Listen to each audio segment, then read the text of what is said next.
Sorry बेटा, वो थोड़ा सा लास्ट पैराग्राफ रह गया था, ठीक है, वो थोड़ा सा वीडियो में थोड़ा सा डिस्टर्बेंस आ गया था इसीलिए।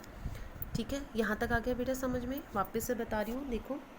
Because I set no snare but leave them flying free, all the birds of the air belong to me. क्योंकि मैं कोई जाल नहीं बिछाता हूँ, सेट का मतलब मैंने बिछाना, क्योंकि मैं कोई जाल नहीं बिछाता हूँ, सबको आज़ादी से उड़ने के लिए छोड़ देता हूँ। All the birds of the air belong to me, हवा की सारी चिड़ियाँ जो हैं वो मेरी हैं। तो पोएट जो है आज़ादी से उड़ने में विश्वास रखता है और छोड़ने में विश्वास रखता है, चिड़ियाओं को कैद करने में विश्वास नहीं रखता। ये मैं समझा चुकी हूँ, ठीक है। अब पोएट कहता है कि चाहे छोटी सी ब्लू टिट चिड़िया हो जंगली झाड़ी पर बैठी हुई, या ऊंचाई तक उड़ने वाली ईगल हो, गरुड़ हो, ठीक है, सबको मैंने खुला छोड़ रखा है आने जाने के लिए, और इससे मेरे को बहुत खुशी मिलती है, ठीक है। मैं पोएट बहुत खुश होता है जब वो आज़ादी से चिड़ियाओं को उड़ते हुए देखता है, चाहे वो छोटी सी चिड़िया ब्लू टिट हो, चाहे वो ईगल हो। And so the sunward way, sunward का मतलब होता है सूर्य की तरफ, सूरज की तरफ। आई सोर, सोर का मतलब होता है उड़ान बढ़ना, ऊंचाई तक उड़ना, ठीक है। आई सोर ऑन द ईगल्स विंग। अब कहता है कि ईगल जो होता है वो बहुत ऊंचाई तक उड़ती है, ईगल चिड़िया, ठीक है। तो इसीलिए पोएट क्या कहता है कि ईगल जो कि सूर्य की तरफ जाती हुई है, सूर्य की तरफ मतलब ऊंचाई तक उड़ना, ठीक है।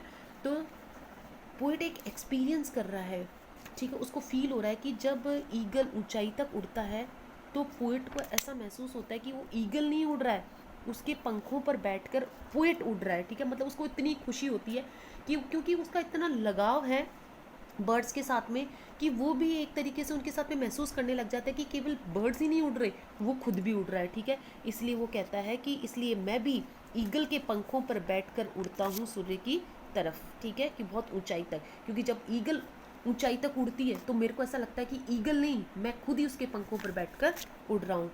And in my heart all day the blue tit sings, और मेरे दिल में पूरे दिन भर ब्लू टिट चिड़िया जो है वो गाती है। मतलब पोइट को इतनी खुशी होती है जब वो सारे बर्ड्स को उड़ते हुए देखता है आसमान में, तो उसको बहुत ज़्यादा खुशी होती है, मतलब कि वो उनकी जगह अपने आप को महसूस करने लग जाता है कि जैसे ईगल ऊंचाई तक उड़ रहा है तो वो भी ऊंचाई तक उड़ रहा है उनके पंखों पर बैठकर। और ब्लू टिट चिड़िया ज़्यादा ऊंचाई तक नहीं उड़ती है, ठीक है, वो एक झाड़ी से दूसरी झाड़ी पर, एक पेड़ से दूसरे पेड़ पर उड़ती है। तो उसको ऐसा लगता है उसके दिल में वो पूरे दिन गा रही है, क्योंकि उसने सबके लिए सबको आज़ाद छोड़ रखा है, फ्री कर रखा है, किसी के लिए कोई जाल नहीं बिछा रखा है, ठीक है। तो ये पोएम है बेटा जो कि एक फ्रीडम के ऊपर है। नेचर के जितने एलिमेंट्स होते हैं, जितने तत्व होते हैं, उनको कभी भी, कहने का मतलब उनको कभी भी हमें पिंजरे में कैद नहीं रखना चाहिए। बर्ड्स को हमेशा खुले रूप से आज़ादी से उड़ने के लिए छोड़ देना चाहिए।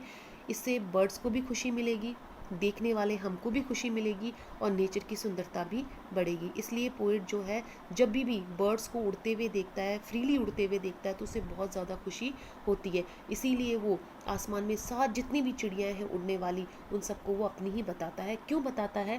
क्योंकि उसने उनके लिए कोई जाल नहीं बिछा रखा है। आया समझ में? ठीक है, फिर से पढ़ना। कुछ भी नहीं समझ में आता है, you can ask me freely, आप मेरे से पूछ सकते हो। मैंने अपनी तरफ से बहुत सिंपल वे में आपको समझाया है, फिर भी अगर आपको कुछ नहीं समझ में आता है तो आप मेरे से पूछ सकते हो, ठीक है। अब देखो इसके बेटा ग्लॉसरी देख लो एक बार।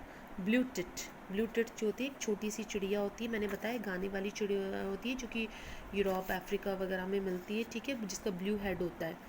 Slow small bluish black with wild plum, जंगली बेर जिसे बोलते हैं, जंगली आलूचा की झाड़ी, बेर की झाड़ी होती है। डिलाइट का मतलब खुशी होता है। सनवर्ड की मतलब सूरज की तरफ होता है। सोर का मतलब ऊंचाई तक उड़ना होता है, ठीक है। तो ये है। अब मैं कल आपको इसके एडिशनल और टेक्सचुअल क्वेश्चंस वो बता दूंगी, ठीक है, और आप उनको करना। और कई स्टूडेंट्स ने अभी मेरे को लास्ट वाली जो पोएम थी उसके क्वेश्चन आंसर्स नहीं करके दिखाए हैं, तो प्लीज़ आप मुझे वो क्वेश्चन आंसर्स भी दिखा देना। ओके स्टूडेंट्स, पढ़ना नहीं समझ में आती है तो आप मेरे से पूछना। Okay students, thank you, have a nice day.